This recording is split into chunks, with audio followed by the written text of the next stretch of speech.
Hello, everyone, and welcome to another episode of BS Drunk Movie Reviews. This is a weekly podcast, and we do upload the video version of this to our YouTube channel, so be sure to check us out there.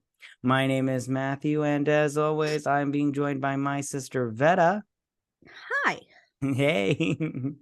And so for this month, we are going to be continuing with the theme of imaginary friends, and we are going to be talking about the best imaginary friend movie, Drop Dead Fred. Oh my God. Yeah, because we couldn't do imaginary friends without this movie. It's like the imaginary friend, theme movie. Oh, this is the standard. Like, if you're going to do an imaginary friend movie, if it doesn't meet the level of Drop Dead Fred, it sucks ass. Period. Absolutely. Vetta. Okay, so before we get started on a couple things, I want to just say, this movie was a lot darker than I thought it would be. You know what I'm saying? It totally is. I don't I've seen it throughout the years, but I think as I've gotten older, like more and more of it, like the whole time, I'm like, why isn't Elizabeth in like serious therapy? Right on. As an adult? Okay. And I want to talk to you about some certain things. I'm sorry, I'm pouring some more alcohol. Okay, so let's before we get into this review, let's ask the most important question of tonight, and that is, what are you drinking? So it doesn't have a name. I made it up myself, so I'm gonna call it the Drop Dead Fred. You're doing So I took like 4 different types of schnapps, vodka, and cherry coke, and just threw it all in a cup, and it's actually really good. But it reminded me of when they're making at breakfast and they're just kind of throwing everything in it. So I went in and I tried to find like a Drop Dead Fred drink, and I did couldn't. too. So I was like, I'm just gonna open the liquor cabinet and just pour everything in, and then top it off with a little Coke, and we're gonna call it a day. Yeah, So no, that sounds it's great. got like 5 different types of schnapps, triple sec, vodka, and a little bit of splash. I mean, when I say a little bit of splash of Coke, it was pretty much just to give it coloring because there wasn't much room in the cup, but it's good. Right on. Well, I'm having wine, and I didn't just pick wine because I was lazy. I literally looked for a Drop Dead Fred drink, but then I was like, they drink wine in the movie, and the ex, soon to be ex-husband, he's drinking wine the whole time, and they have the wine tasting. Yeah, and I was like, so that's like, I was like, if there's a reason for me to drink wine, I'm all. Oh, I totally expected you to be having wine. Yeah, they had a wine tasting. I mean, that alone. Except he spit it out. I would never spit it out. Right.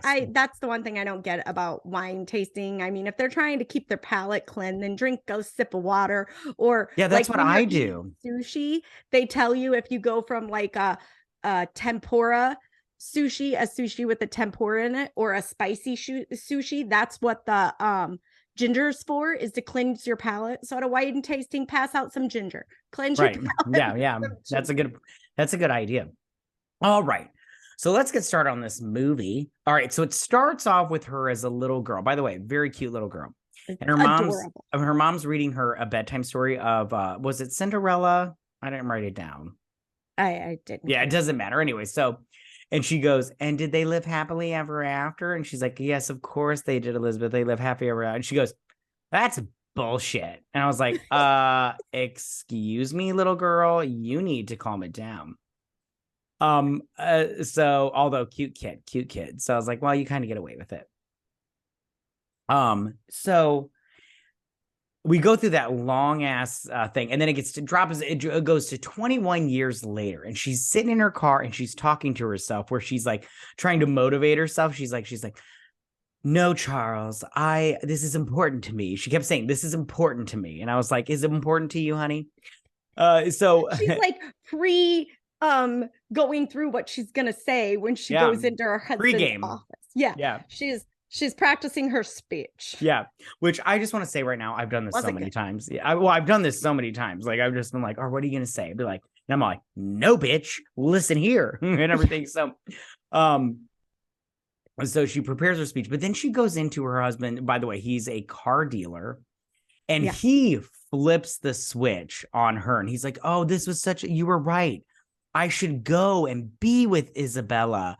Or Annabella. Is her name Annabella or Isabella? Annabella, Because yeah. I was confused. I thought it was Isabella. And then at the end, when he says her name, I was like, is her name Annabella? Anyway, so Annabella. And he's like, you're right. I should be with Annabella. She has captured my heart. And I was like, oh, you're being a dick right now and stuff. And she's like, I don't think I said that. He was gaslighting her before gaslighting was a thing. Yes, he was. He was so doing. And then I love the woman. By the way, I love the fashion in this movie.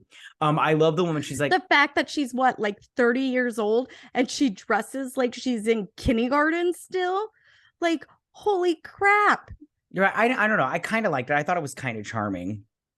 But I love the big like shoulders and the epaulets that this movie has. Okay, so and the layers, so many layers. Oh my God, so many layers, but I love it. I love the woman that's like, excuse me, can I test drive this car? And then, so while they're test driving, right, she pulls up next to her. But I don't know if you noticed, I wrote it down. Did you notice the line before Elizabeth pulls up? The Charlie, he's like, he pulls back the top and he's like, this car, it looks great topless. And then the woman goes, the car should reflect the owner. Yes. And I was like, excuse me, inappropriate, lady, you whore. Like I was like, inappropriate.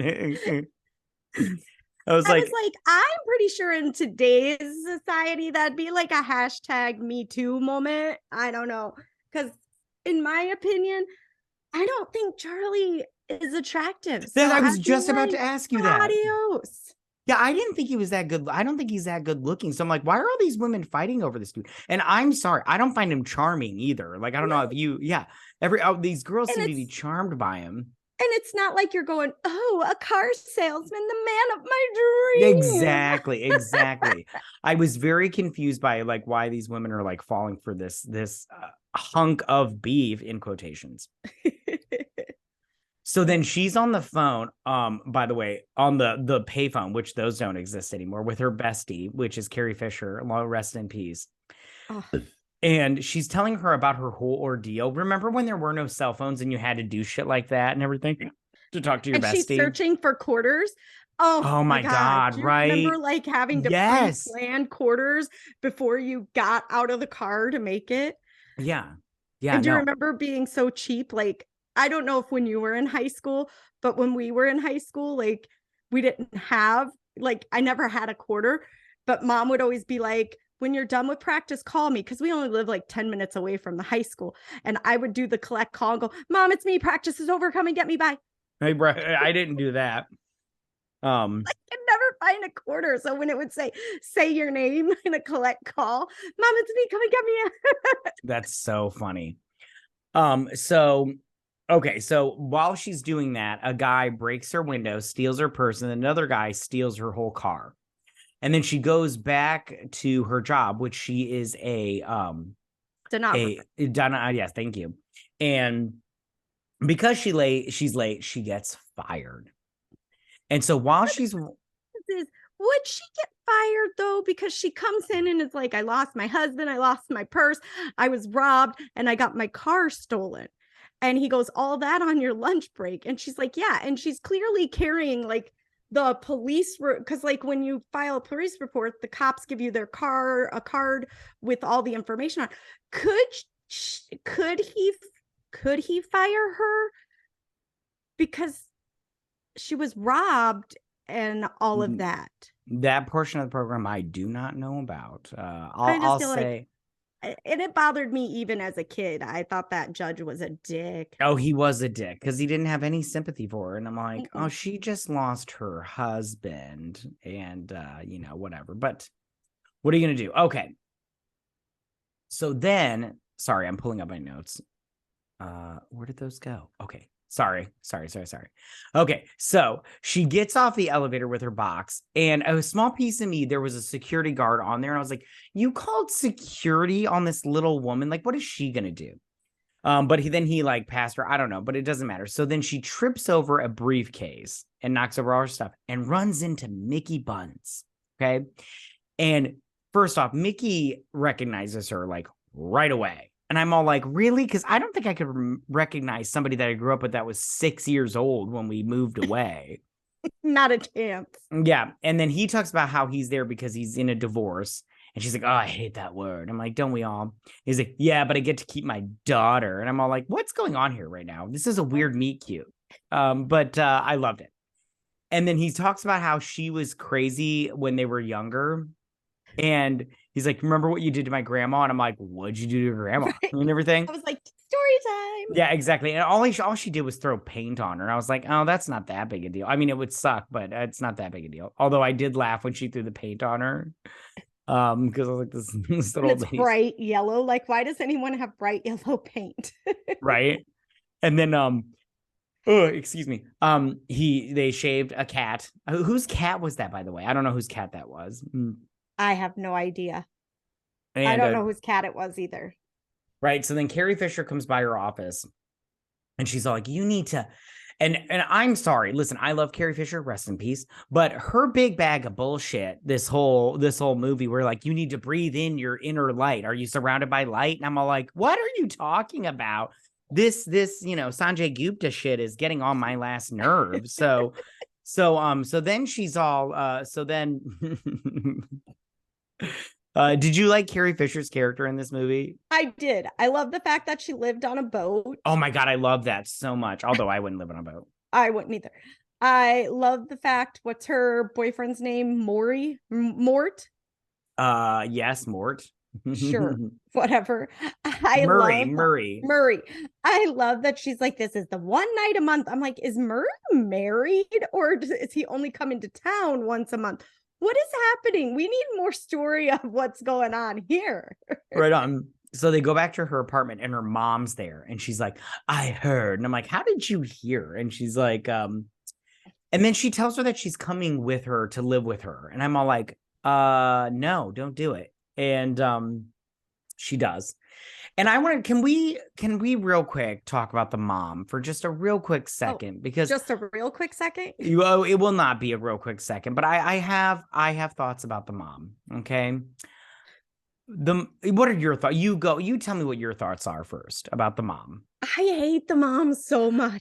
Isn't she just the worst parent ever? She is the worst parent.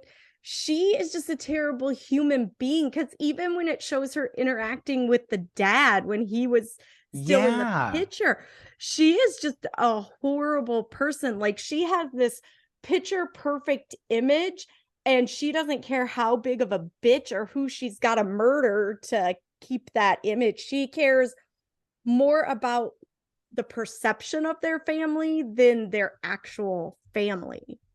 Yeah, and I didn't like at the towards the end when she blamed her child for her husband leaving. And I'm all like, no, you were just a bitch. That's why he left. I would have left you too. I mean, like, you were just such a controlling asshole. Like, yeah, the whole time. I have more hatred towards her when we get to the end with the nurse and everything. Oh, yeah.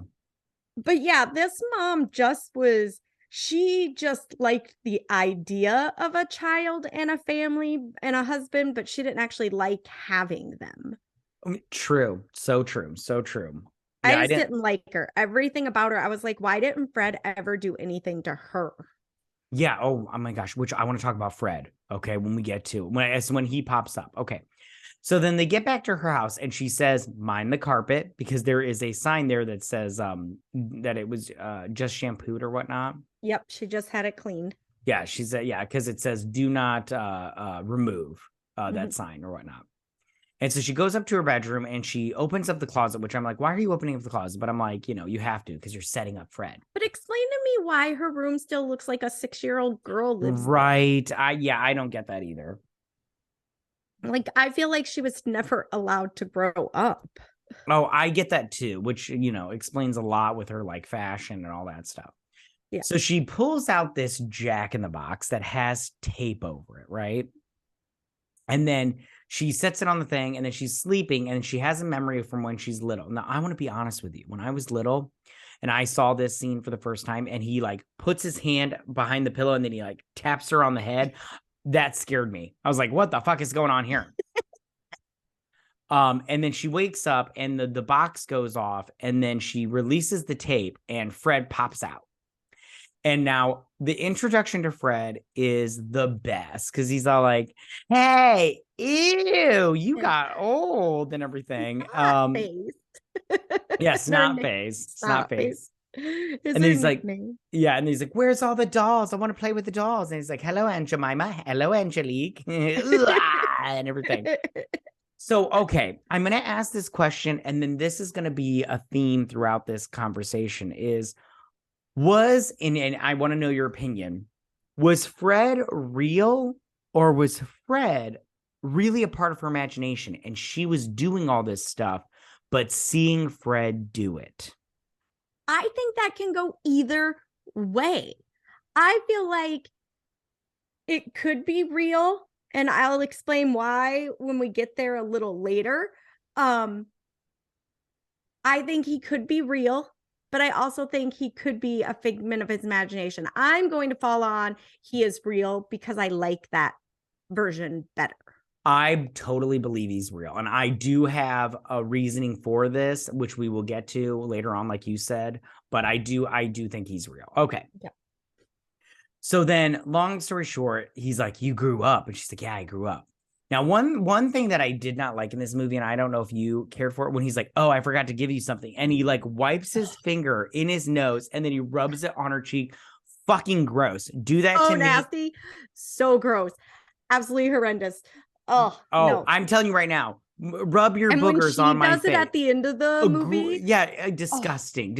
I'm just going to say right now, if anybody ever rubbed their snot or boogers on my face, you're going to catch these hands. Equal rights, equal lefts. You know what I'm saying? And these fists do not discriminate. You know what I'm saying? That's fucking gross. It's the same thing. If you spit on me, I'm 5'4", 100 pounds and nothing. You're going to catch these hands. You know what I'm saying? You catch these hands. So you weren't a part of it because you're younger, but our older brother and I and like our group of friends, to be funny, would like tackle each other and then lick the side of their face.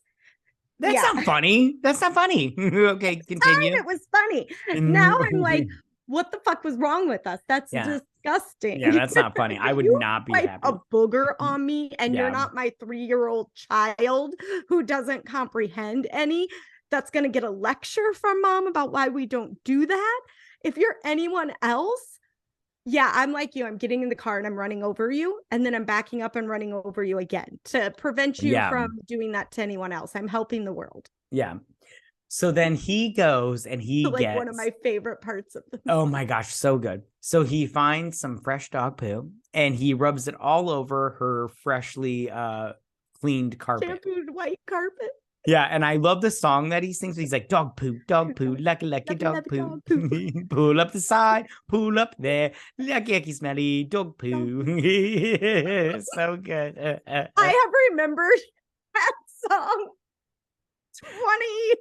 20-30 years later. Yeah, it's... remember that song so much. And then I love how he pulls out the ink and he's like, oh, let's write on the carpet. Let's write mother sucks. And I'm like, that's all you got, Fred? That's all you got and everything?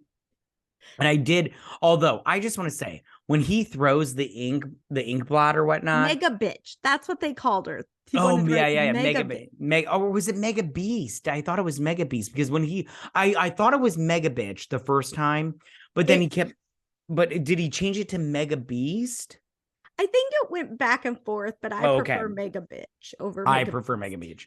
Okay, so can I just say, when he throws up that ink blot, that ink like little cartridge or whatever, and she catches it, I was like, there's no way that would have spilled a little bit because it had such a small... Who still has, even when this movie was made, who still has just a tub of ink sitting around? Right, exactly. Like she's pulling out a quill and writing letters.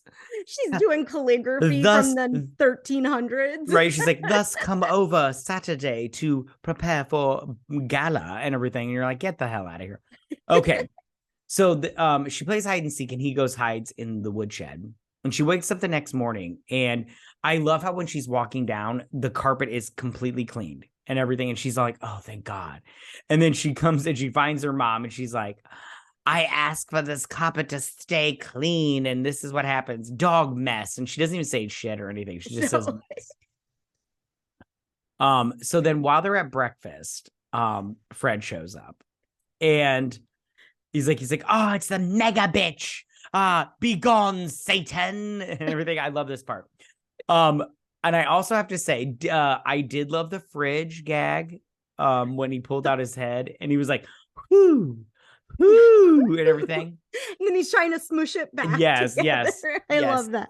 And I also love when he stepped and looked under her dress. And he's like, cobwebs, and everything.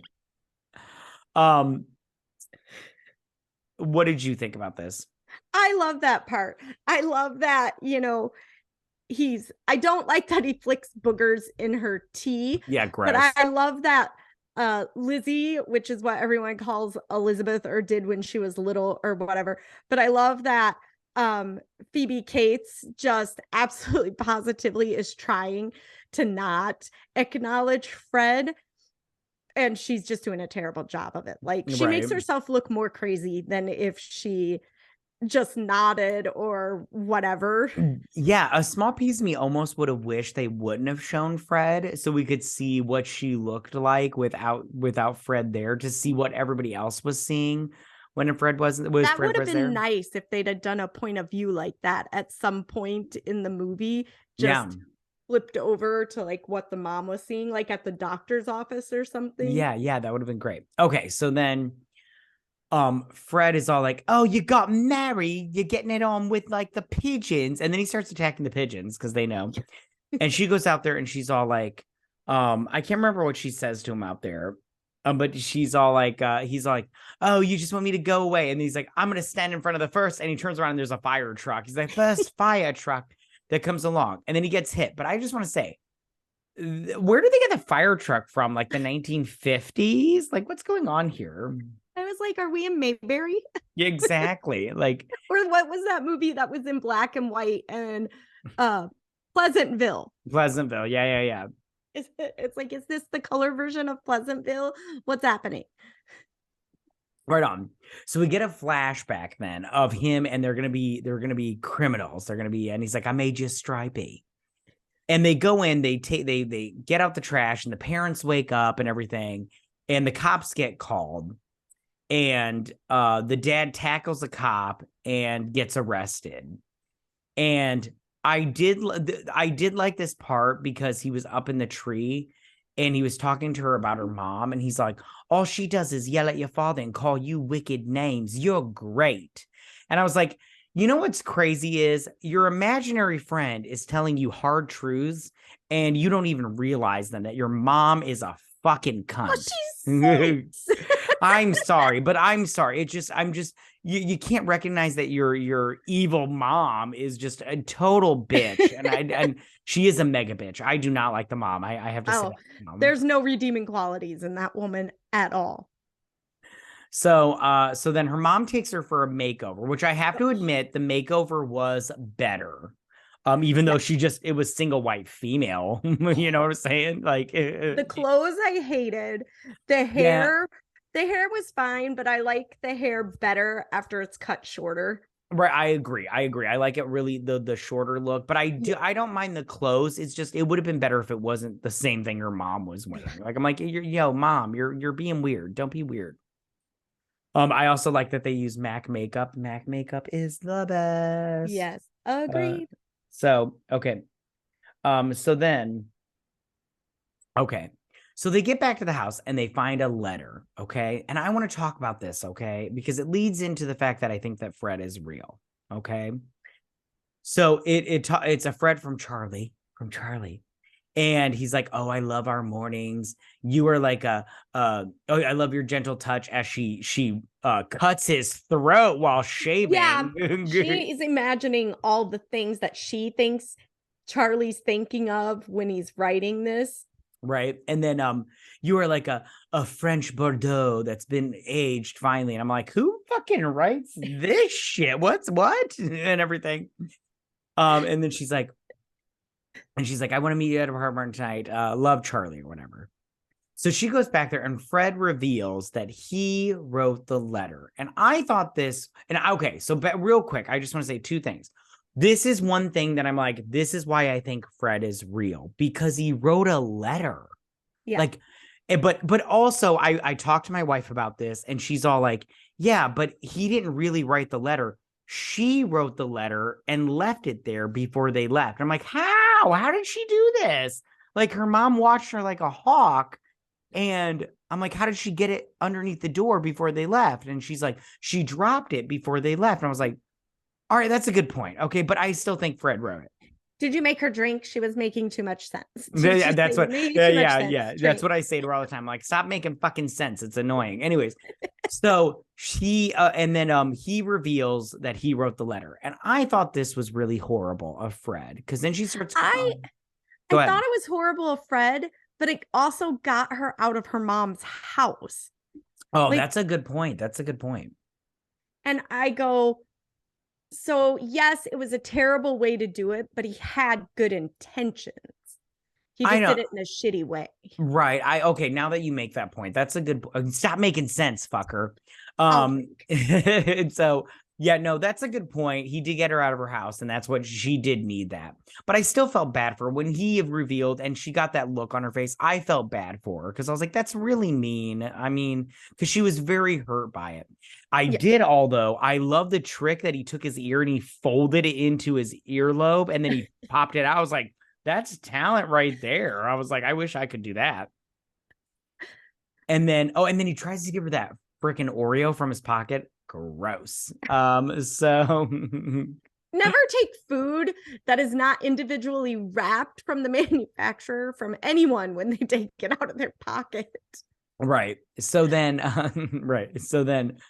he sees a poster and he's like, what's this? And she's like, oh, it's a wine tasting thing. He's like, well, we're going to go. And she's like, I don't have anybody to go with. And he's like, I'll be your date. And I'm like, oh, get out of here. But all right, fine. So then she wakes up in the night, right? And she sneaks out of the house and she goes and talks to Carrie Fisher. Okay. And she's like, you need to let me stay here. And that's when we find Murray. Okay. And Murray apparently lasts all night, which I'm all like, Murray looks like he's like 70, but I'm like, good for you, Murray. And I don't want to be mean, but you know, all night sex sounds amazing when you're younger. Oh, right.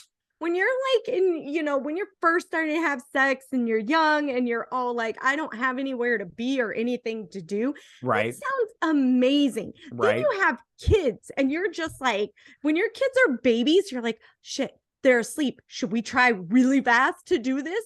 And it never fails. If you can't get it done in like 10 minutes.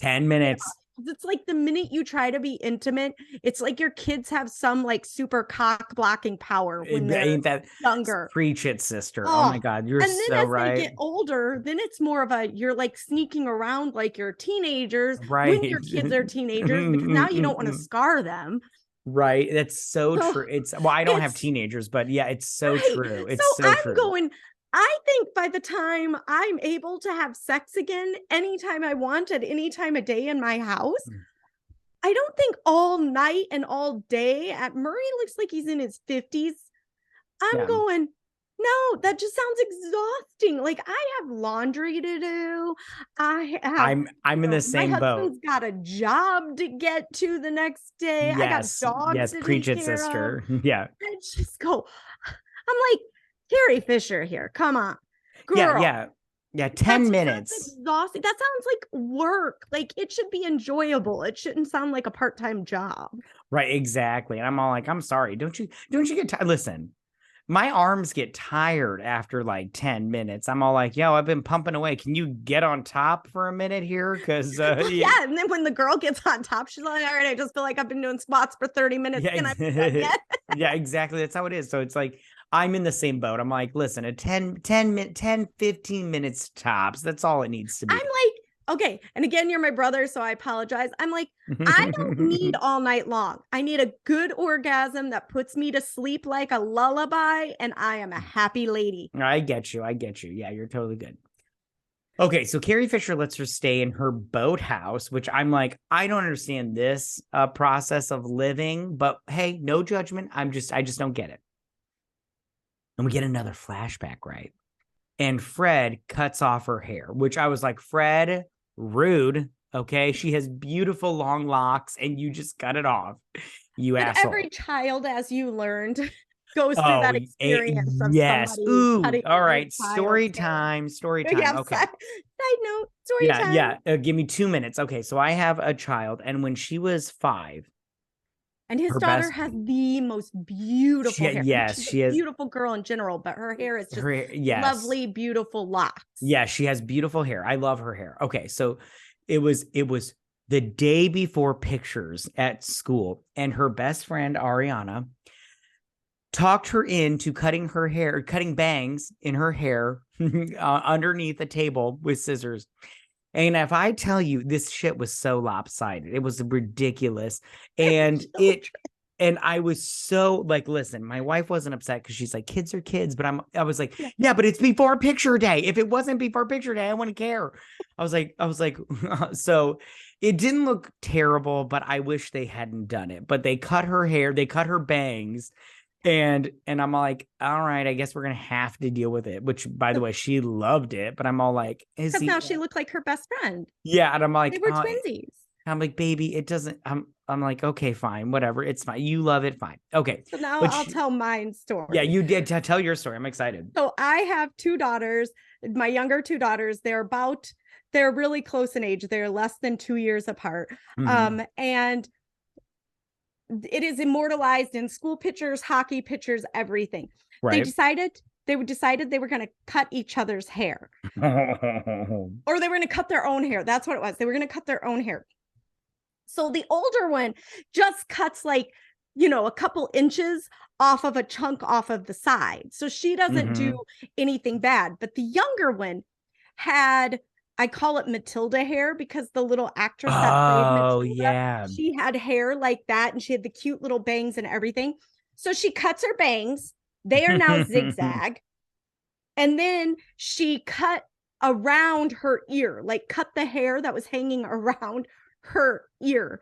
So then to fix her hair, we evened out her bangs. They're like this short. They're Oh way my up goodness. here. And then we had to cut her hair really short because she cut the hair around her ear. Man, oh, that's and so of course, sucks. it was the week before school pictures and 2 Oh. weeks before hockey pictures. So in her little 4-year-old hockey pictures, she's all geared up and holding her stick. She's got like these super crazy short bangs. And in her preschool, 4-year-old preschool pictures, she's got super short hair and super short bangs. We still laugh about it till this day because I didn't notice it. Like, we took the other kids to school, came home, I was making them breakfast, and I went to get a brush, and I was like brushing it, and that's when I noticed it. And they told me they did it the night before bed. So then I was like, I'm a terrible mom. Oh I mean, man.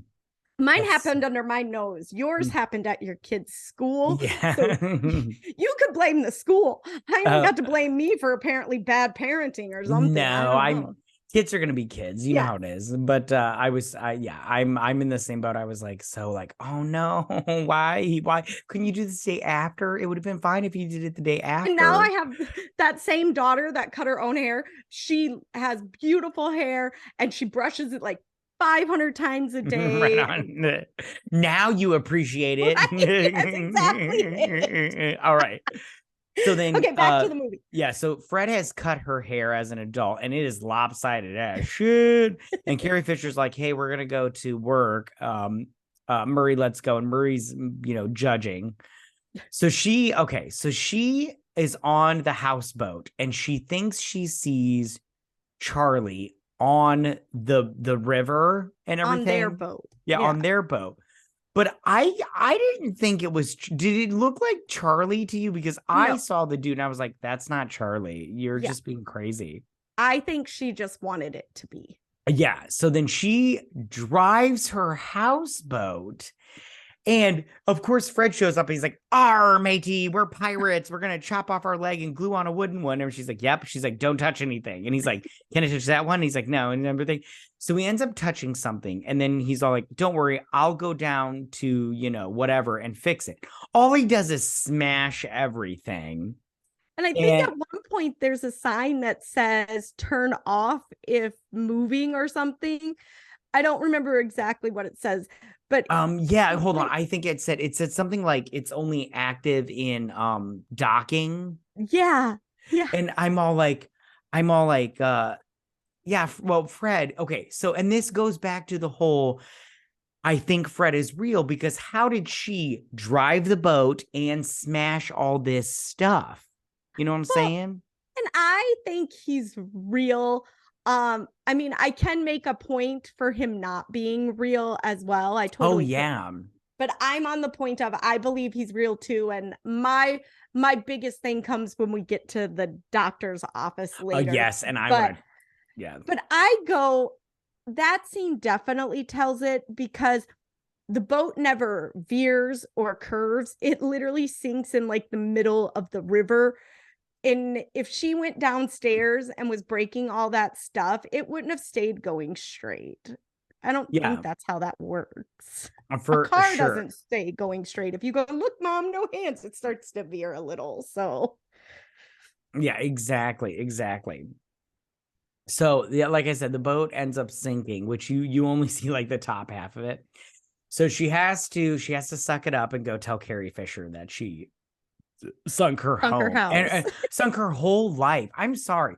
Like if my house right now just sunk into the ground, that's everything. Like it's not just like, hey, by the way, your boat sank. It's like your whole life just sank It's like, into the that house you had with all your stuff in yeah, it. and yeah, she's like, it's It's still there. gone. It's just, a little below above the water. And I'm like, yeah, okay, hooker. So and she did this at her job, which I'm all like, and I don't know what her job was, but it's obviously some kind of lawyery business because Yeah. they talk about they're talking to some dead buddy.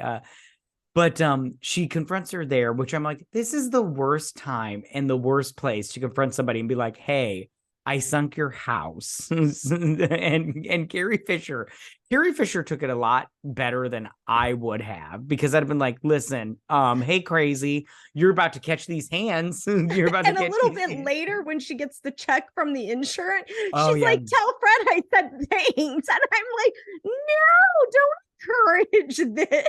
Right, exactly. Which I'm so like I'm such a yenta that I want to know how much it was. Like she's like, have you ever I seen am so many too. zeros? And I I'm was like, how many zeros was I it? was like, yeah, let me know. Is this houseboat thing really Yeah, lucrative? yeah, exactly. Because I'll sink a boat. You know what I'm saying? So, um, I did like how Carrie Fisher went in and grabbed, and I loved how he would grab her hand, but well, he does it later on, but Do the little yeah. But I did like in the thing where he's like, well, we're gonna confront you guys. He's like, do it and everything. And I was like, I loved the actor that played Fred, Rik, what's his Mayall? Is that his name? Mayall, yeah, because it's like MAY. Isn't he dead? Isn't he dead? Didn't he Yeah, I die? think he did pass Oh, away. that's sad. Real quick side note, and I'll leave this in our Twitter. Did you know he was supposed to play a character in Harry Potter, but they deleted all of his scenes? No. Yeah. He was supposed to play the poltergeist. Okay, anyway, sorry. I'm getting off on tangents. I could talk about Harry Potter all day. Okay. Well, we do know you love the Harry Potter. I do. So then, and that's when she reveals that she's shipping Murray, who's married and everything. So then she goes shopping. I love that little like hat that she has when she's shopping. It's so freaking what 90s that I'm just like, I love you for this hat, this ugly ass hat. And she picks out her dress for the party, and then she goes to lunch with Mr. Bunce. And I tell you right now, like this lunch, how did you feel about this lunch with Mickey? How did you feel about it? Well, first of all, I went, Mickey, you're an adult. You have a child. You know this behavior is not good. Don't embrace it. And if you want to do it in the privacy of your own home or your Right. backyard. Because if I were the other people in that restaurant and a grown ass adult started having a food fight, I'd be pissed. Right. I did love that he had one earring in his left ear. I was like, oh, that is so 90s. It is. The whole time I was like, oh, that little, because it was a gold hoop, right? It was a gold hoop. Yeah. Yep. I'm like, and go ahead. That is such a 90s thing.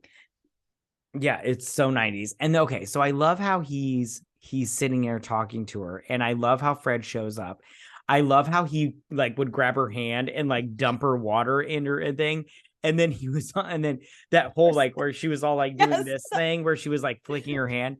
Now, I did like how he was all like, you see that girl over there? And he was talking about the girl next to them. And he's like, I dated her a couple of times. I'm like, why are you still there? Like, if I was at a restaurant and the girl that I had dated a handful of times was sitting in the table next to me, I would up and leave. I'd be like, you know what? Something just isn't right about this restaurant. Let's go have a burger. Yeah.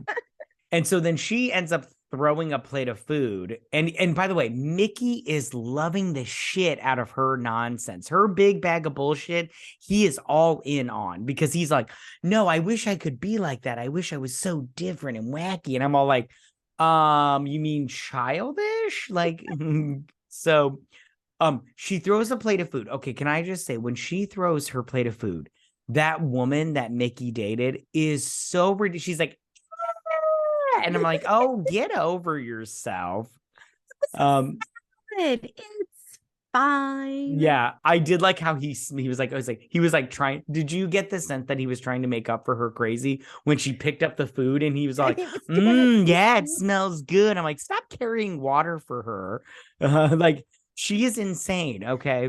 He was totally trying to like make her not look crazy to the rest of the restaurant. Right. And then he starts throwing pasta like a crazy person and he gets kicked out of the restaurant. And then she's like, oh, my dress. And he's like, I'll go get it for you. And I'm like, why? Just ask them for it.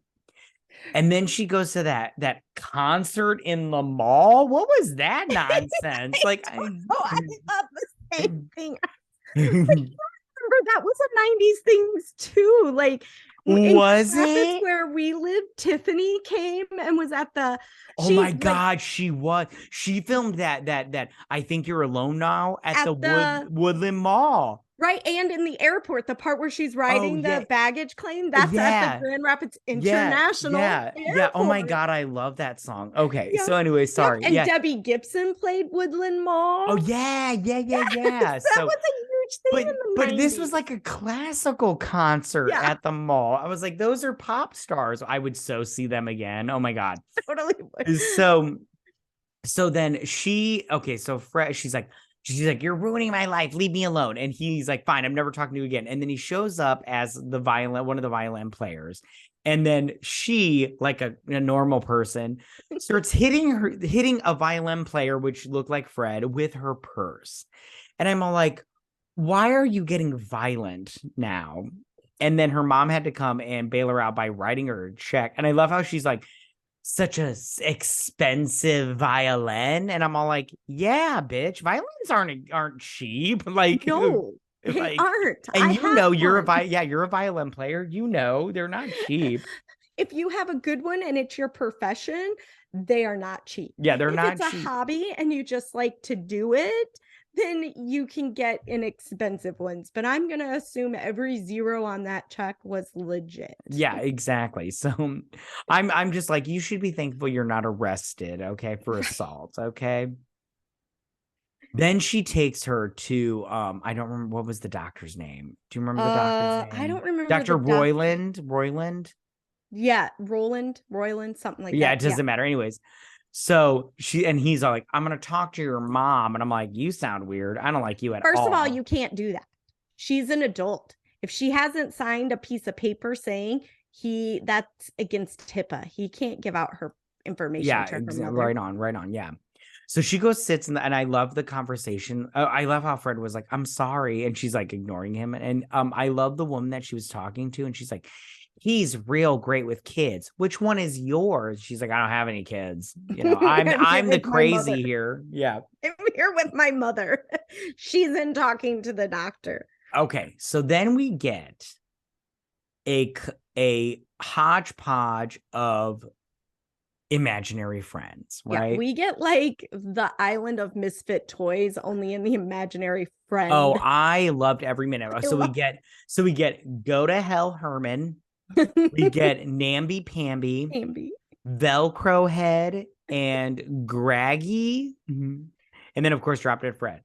I love this scene. It was so much fun.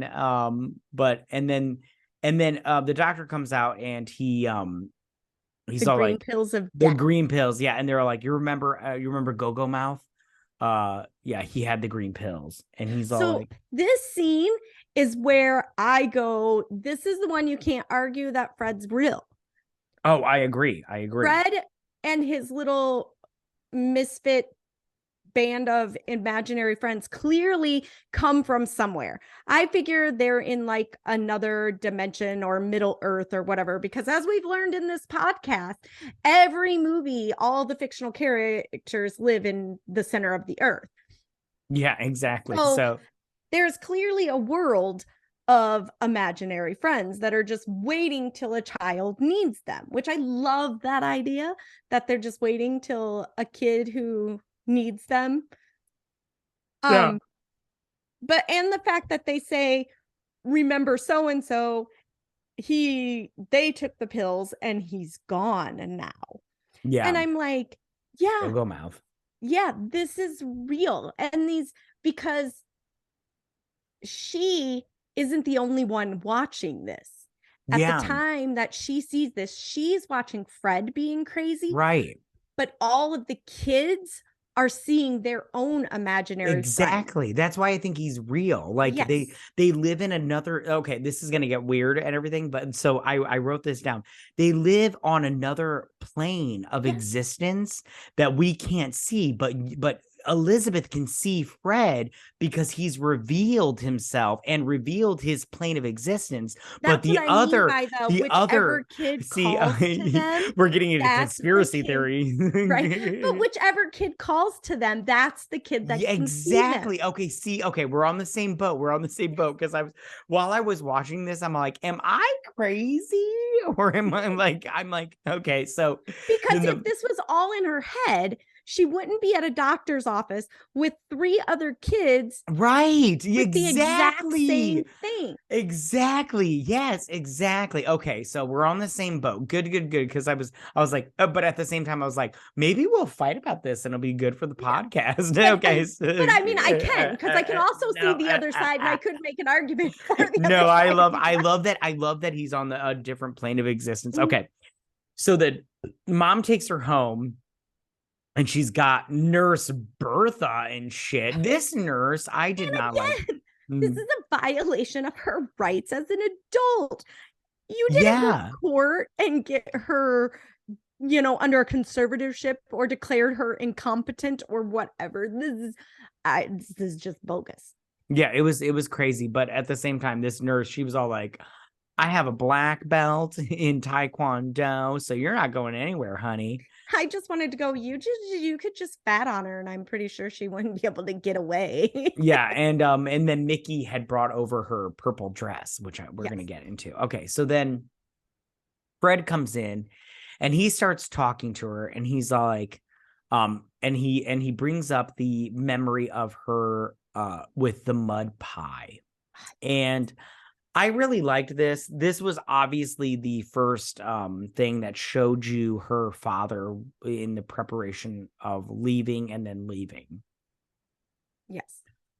So long story short, they make a mud pie by bringing in a big ass chunk of World's mud. biggest Yeah, mud ball. yeah, exactly. And then they cover with like orange juice and tea and And they use cornflakes. the good china. Yeah. And so the mom comes in and Fred hides in the Jack in the Jack Box. in the Box that we saw from before. And she's like, "Where is he?" And I'm like, "Why would you ask that of all things? Like, where is he?" And then she tapes it up, but she tells Nigel to tape it up. And he's like, "I don't want anything to do with this." And then she's like, "You wouldn't know because you don't know how to raise a child." I'm like, "What are you talking about?" I'm like, "Your daughter is like 6. Of course he knows how to." And he's like, "Apparently not." And he leaves. And I'm all like, "That's what gets you to abandon your child?" I'm like, That's where I wrote Nigel's kind of a dick. "And a pussy." Right? Because he could stand up enough to her to leave and said she was a horrible human being and Yeah. everything, but he's going to leave his 6-year-old daughter in that situation to Yeah, fend for herself. exactly. And he clearly never comes around. Right. Yeah, exactly. I felt so bad for her because I was like, oh, you've just been abandoned by the one ally you had Yeah. besides Fred. So her mom took Fred away, and then her dad took himself away. She has nobody.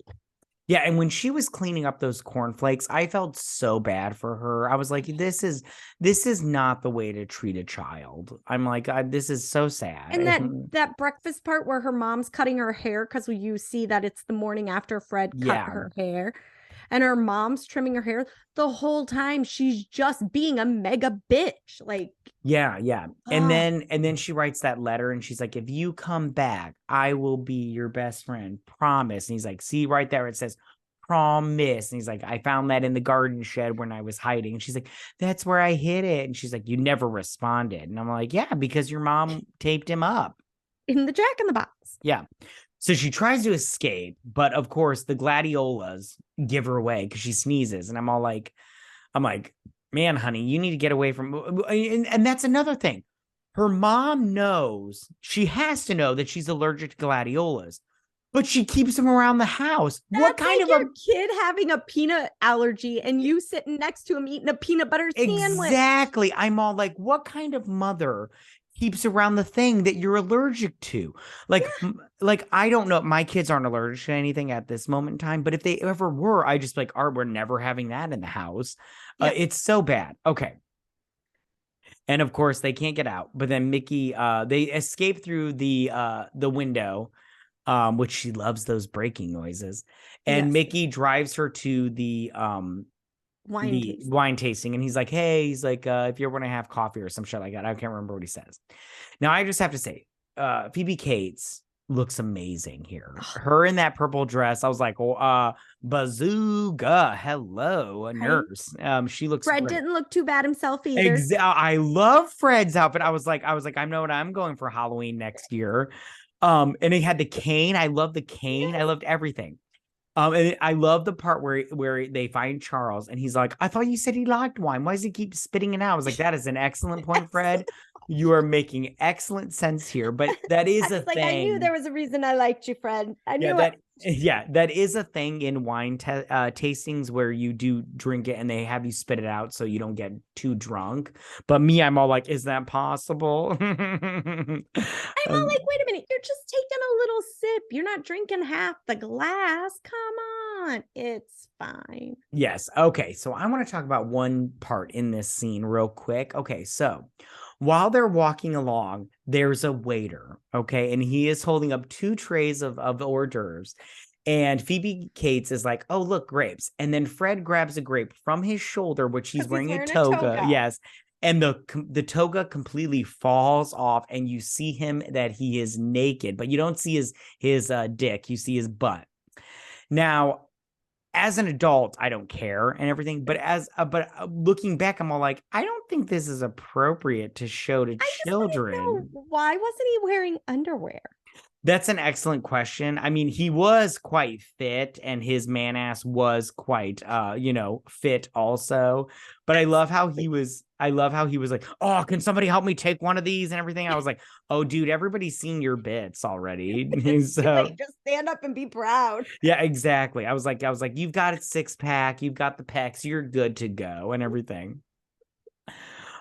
So then he tries to find Charlie and he runs underneath Annabella's skirt, which is very me too. And he's just standing there. His eyes literally come out of his head. Yes. And then super happy to be there. Yes. And then Elizabeth goes up and she's like, oh, I was just checking to see what fabric. And she's like, oh, yeah. And she's like, it looks great on you. And she's like, yeah, it feels good too. And I was like, hey, don't be weird. All right now. Okay. And then Charlie comes up and it's revealed that that's Annabella. And I was like, shut up. I was like, you just met your husband's mistress, right? The devil's harlot, if you will. And she's all like, fuck this noise. Because then he's all awed by her new look and everything. Mm-hmm.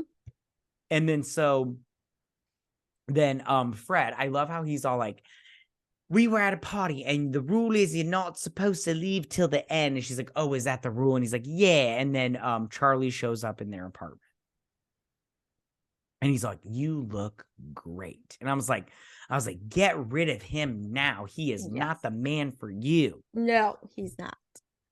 And so then they rekindle everything.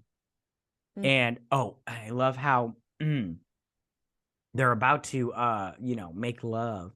And he hears a, at the door. And she's like, it's Fred. And he's like, hey, Fred, this is her husband. Go away now. And he ends up knocking the nurse out with a frying pan. And he's like, I'll take care of it. So he gives her the green pills and all this stuff. And he convinces her to take the green pills. Yes. And so she keeps taking them, and we get the reveal that Carrie Fisher got so many zeros for her boathouse. Mm-hmm. And while they're having dinner and drinking a nice wine or whatever, she reveals that this dish or whatever, and it's a mud pie, right? It's supposed to be a beef Wellington, Charles's favorite, but it is bubbling hot. This also makes me go, this is why Fred is real, because she didn't know it was a mud pie. Yes. She thought it was the beef Wellington thing. And so she convinces him that she's going to make a romantic dinner salad. And I'm all like, is there such a thing? At this point, go to a restaurant or order in. Yeah, exactly. I'm like, I would have ordered a pizza if this was.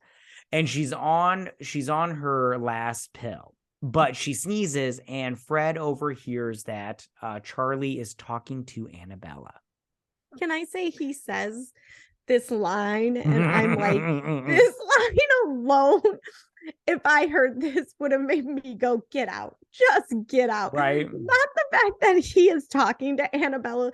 The fact that he says, I'm your fella, Annabella. Oh my God. Isn't that like the best? I'm like, man, if I got a divorce and I ever met a woman named Annabella, I would use that line. I'd be like, I'm your fella, Annabella. And so she hears it, and she's like, I don't want to be alone. And he's like, come here. And so she falls into him.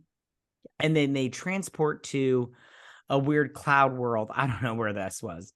Do you think that's the plane that he lives on? Oh, that's an excellent point. That's the plane that he lives on. That's so good. I agree. So she ends up defeating him in his car. And then she builds a tree, and she climbs up and defeats her mother. And then she finds herself as a little girl. And then she's all like, all right, let's go. And he's like, I can't go with you. He's like, you're all grown up now. And I was like, no, Fred, don't leave. I love you. I was like, don't make me cry, Fred. And he's like, we all need you, Fred, not just Elizabeth. Yeah. And all she has to do, and he's like, all you have to do is kiss me and say, what is it? Drop dead Fred or whatever. Yeah. And I'm like, don't be a prevert, Fred. Okay. You got me. Okay. I'm going to miss you, but you're all like, you have to kiss me. I'm pretty sure the kiss was not a part of it. But okay. You want to get some before you go. And she like, hugs him or whatever. And then, comes back to life. Yeah. And she dumps, and Annabella leaves Charles. Good for you, Annabella. And then she dumps the romantic salad on his head, and she leaves him too. Yes. After wiping a booger on his face. Fucking gross. I would have got up and punched her. I'm just saying. That's where I draw the line, and she lost me there. Yeah, exactly. And then she drives all the way to her mother's house just to get that freaking Jack in the Box. And she's all like, she hangs up on Charles. She's like, I'm going to leave you. I'm leaving now, Mom. And she's like, what am I going to do? I'm going to be all lonely. And she's like, get a friend. I'm like, yeah, get a friend, you old hag. And then Mickey's all like, I don't know what your future is, but I hope that I'm a choice in it or whatnot. Yes. And then his little girl comes out, and she's covered in chocolate, and she's like, I didn't do it. Drop dead Fred made me do it. And she's like, and then Elizabeth is like, what did you say? She's like, drop dead Fred. And she's like, you believe me? And she's like, I believe you. And you tell him I send him my love. And the nanny is like, I'm sorry, I have to quit, and gets caught up in a trap of some sort. So how is it that Mickey has never told Elizabeth that his daughter has an imaginary friend called Drop Dead Fred too? Or did Fred not show up in her life until he left I don't think he showed up Elizabeth? until after This Elizabeth is got my rid of other him. thing. This is my question for you on this. Would Fred have been her imaginary friend? Because there's no way her dad did not tell her stories. Because I imagine that Mickey was like, oh, well, when my friend Lizzie's parents got a divorce, she had an imaginary friend named Drop Dead Fred. Oh, that's a So good point. do you think Fred would have been her imaginary friend? Or she would have had a different imaginary friend? That's a good point. I think now Mickey told her about Drop Dead Fred, and that's what made Fred go to her. And I absolutely love the fact that Elizabeth is getting involved with Mickey and she is going to get a dose of the other side of Drop Dead Fred. Yes, Because yes. it would be interesting if there would have been a sequel to see if Oh she my embraced God. it or if she was like drove mad by it I would or love a sequel. Oh my God. They yeah, can't do it now because, no, the actor that played Drop Dead Fred is dead, but yeah. God, that'd be so good. Vetta. You're blowing my mind with that sequel. I just always wondered that. I was like, did the little girl come up with Fred on her own, or did she know about Fred? And how would it have worked if Oh God, Phoebe that would have Cates was like her stepmom and was helping her work through things with Fred? I oh just, that yeah. yeah, you're blowing my mind. That would have been so good. That would have been so good. Yeah, no. I think we're on the same boat in terms of this movie. Um, do you have anything else you want to say about this movie? There need to be more movies like Drop Dead Fred Absolutely, I with agree. lovely theme songs like Dog Poo, Yeah, you're Lovely, right. Lovely Dog Poo. I mean, Yeah. you know how sad it is that sometimes I'm cleaning up because I have dogs, Right? their dog poo, and I'm like, dog poo, and I'm like, oh shit, it's not lovely, lovely dog poo because I'm having to clean it up. But still, it comes to my head. I absolutely love this movie. I would have totally loved if Drop Dead Fred was real and one of my kids had him as an imaginary friend. Because that's the other thing too. What type of imaginary friend would you think Fred would be if the parents actually embraced him and Yeah, encouraged the that's a good child? point. Yeah, yeah, Because yeah. he was the way he was, I say, because of the mother. I agree. I agree. Vetta, would you recommend this movie? Me Absolutely. too. Yeah, this I movie would is probably great. say maybe like 10 to 12, not necessarily 5 or 6. Oh yeah, yeah. I was watching it. My youngest, who is 6, 5, no 6. He's no 5. He's 5. He came in and he was watching it, and it was the waiter scene where he saw the butt and everything, and he thought that was funny. He's like, I just saw his bunny cakes, and I was like, you did see his bunny cakes, buddy. I was like, that was inappropriate. That was bad parenting on my part. I should have known that was coming up. But yeah, all right, let's move over to our next segment of this podcast, and that is our questions section of this podcast. So Vetta, what is your question for this podcast or this So my episode? question is, and I'm sure you can guess mine without thinking about it. But what is your favorite Drop Dead Fred like prank or activity he does with Lizzie when it can be anytime during the movie? I think me and you have the same one, but I'm just gonna say, of course, it's the dog poo part because he's handstanding and he's got the song and everything. Of course, it would be the dog poo. What is yours? Yeah, that's totally it. Because Yeah, I'm sorry, who ever thought in a million years you could take dog poo and turn it into a song? And 30 years later, you're walking around going, dog poo, lovely, lovely dog poo. Up the side, a little who up loves the back. it? Like you can Lovely, smell lovely dog it. poo. Exactly. So good. I love it. All right. So my question for you is, okay, out of the imaginary friends in that hospital, in that doctor's office, which was your favorite imaginary friend from this movie? Oh, I took it as which one would have been my imaginary Or yeah, friend. you could take it that too. I mean, Totally namby-pamby. Because oh, even though gotcha. namby-pamby was dressed all in a pink tutu and stuff, she was not very feminine at all. And our mom tried to dress me up in pink all the time, but being the girl of three with three brothers, it took a really long time for me to embrace the feminine side Yeah, and not the tomboy side. So my definitely yeah, namby pamby. I feel you. I feel you. Mine was Go to Hell Norman or Herman. I just really liked his. First off, I love his name, Go to Hell. And I love how he was just like, I don't know, he looked crazy, and I was like, oh, me and you would fit together well. I think if I He was, was the one with the bat cape, right? yeah, Yeah. which I love that part about him too, and everything. So, all And right, I but love their little dance where they all like put their butts together oh and yeah, they're yeah, exactly. I loved all of it. Vetta, is there anything else you want to say about this movie? if you've never seen Drop Dead Fred, Uh, you need to you are watch in it for a treat. and then go on YouTube and write in the comments how right we were. We appreciate it. Exactly. Yeah, this is a great movie. All right, you guys, thank you so much for listening. Make sure to follow us on Twitter at BS Drunk Pod to stay updated. Listen, if you guys listen to us on Apple Podcast or Spotify, please leave us a 5-star review. We would really appreciate it, and it helps us out so much. You have no idea. We'll also be posting the video version of this to our YouTube channel. So be sure to subscribe to us there. It is YouTube at BS Drunk Movie Reviews. Also, we have started a Patreon with plenty of different levels to suit any of you that are interested. And the link for that will be in the description down below.